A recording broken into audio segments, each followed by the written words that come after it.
اعوذ باللہ من الشیطان الرجیم، بسم اللہ الرحمن الرحیم۔ تاریخ: توغی یا توغی افغان قبیلہ۔ یہ ایک افغان قبیلہ اور شامل ترین ہے۔ ان کا علاقہ شام میں دمشق کے شمالی سرحد پر حماد کے نام سے مشہور تھا۔ قبیلہ توغی کا نسبت توغی کو ہے، جو داؤد علیہ السلام کے ابتدائی وقت میں حماد کے امیر تھے۔ توغی کے متعلق کتاب مقدس سمیل 2 باب میں یوں لکھا ہے کہ حضرت داؤد علیہ السلام نے شمالی شام کے شہر زوبا کے بادشاہ حدر عزر کو بھی حماد کے قریب ہرا دیا۔ جب عدد عزر دریائے فرات پر قابو پانے کے لیے نکل آیا تھا، داؤد علیہ السلام نے 1000 رتھوں، 7000 گھوڑ سواروں اور 20,000 پیادہ سپاہیوں کو گرفتار کر لیا۔ رتھوں کے 100 گھوڑوں کو اس نے اپنے لیے محفوظ رکھا، جبکہ باقیوں کی اس نے کونچیں کاٹ دیں تاکہ وہ آئندہ جنگ کے لیے استعمال نہ ہو سکیں۔ جب دمشق کے آرامی باشندے زوبا کے بادشاہ حدر عزر کی مدد کرنے آئے تو داؤد علیہ السلام نے ان کے 22,000 افراد ہلاک کر دیے۔ پھر اس نے دمشق کے علاقے میں فوجی چوڑیاں قائم کر دیں۔ آرامی اب تابع ہو گئے اور آپ علیہ السلام کو خراج دیتے رہے۔ جہاں بھی داؤد علیہ السلام گیا، وہاں رب نے اسے کامیابی بخشی۔ سونے کی جو ڈالیں عدد عزر بادشاہ کے افسروں کے پاس تھیں، انہیں داؤد علیہ السلام یروشلم لے گیا۔ عدد عزر کے 2 شہروں یعنی کوک اور تبخت سے اس نے کثرت کا پیتل چھین لیا۔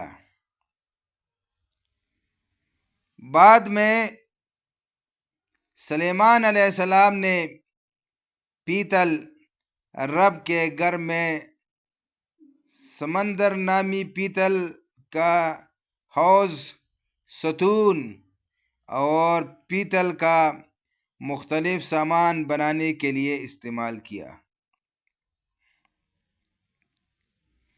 جب حماد کے بادشاہ توغی کو اطلاع ملی کہ داؤد علیہ السلام نے زوبا کے بادشاہ حدد عزر کی پوری فوج پر فتح پائی ہے،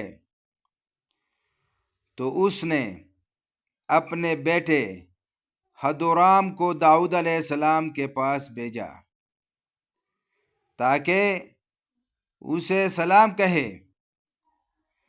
ہدورام نے داؤد علیہ السلام کو حدد عزر پر فتح پر مبارکباد دی، کیونکہ حدد عزر توغی کا دشمن تھا اور ان کے درمیان جنگ رہی تھی۔ ہدورام نے داؤد علیہ السلام کو سونے، چاندی اور پیتل کے بہت سے تحفے بھی پیش کیے۔ داؤد علیہ السلام نے یہ چیزیں رب کے لیے مخصوص کر دیں۔ جہاں بھی وہ دوسری قوموں پر غالب آیا، وہاں کی سونا چاندی اس نے رب کے لیے مخصوص کر دی، اور یوں ادوم، موآب، عمون، فلسطیہ اور عمالیق کی سونا چاندی رب کو پیش کی گئی۔ یہ تھا طوغی افغان قبیلہ کا بائبل مقدس میں مختصر حالات۔ کہا جاتا ہے کہ جس وقت بخت نصر نے بیت المقدس پر قبضہ کیا، اس وقت بھی یہ لوگ اپنے اجداد کے مذہب کی پیروی کر رہے تھے۔ وہ اپنے عزم و ارادہ اور استقلال کے لیے ہزاروں مصائب کا شکار ہوئے، اور بالآخر انہیں بخت نصر کے ظلم سے فلسطین کا علاقہ چھوڑ دینا پڑا، تو وہ میمنہ یعنی غور اور فیروزہ کی پہاڑیوں کی طرف چل گئے۔ اس جدید علاقہ کے گردنواح میں بسنے والی افغان، اوغان اور بنی اسرائیل کے نام سے پکارے جاتے تھے۔ یہ ایران میں مراغنہ کے علاقے، جسے غوڑہ مرغہ کہا جاتا ہے، اور وادی نمک جو ایران کے قریب ایک بہت بڑی وادی ہے، ان میں بھی ان کے آثار نمایاں نظر آتے ہیں۔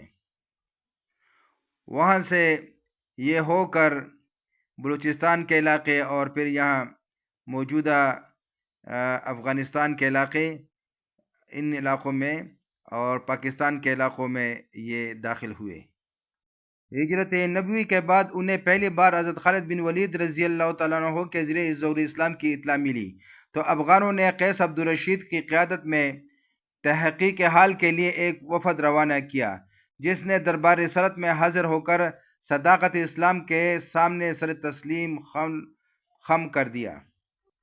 یہ قبیلہ مختلف ادوار اور مختلف جگہوں سے گزر کر اس موجودہ علاقے میں، جسے پاکستان یا افغانستان کہا جاتا ہے، یہاں یہ قبیلہ پہنچا۔ اب یہ قبیلہ یہاں خیبر پختونخوا میں یوسفزئیوں کے ساتھ رہائش پذیر ہے اور اپنی زندگی بخوشی بسر کر رہا ہے۔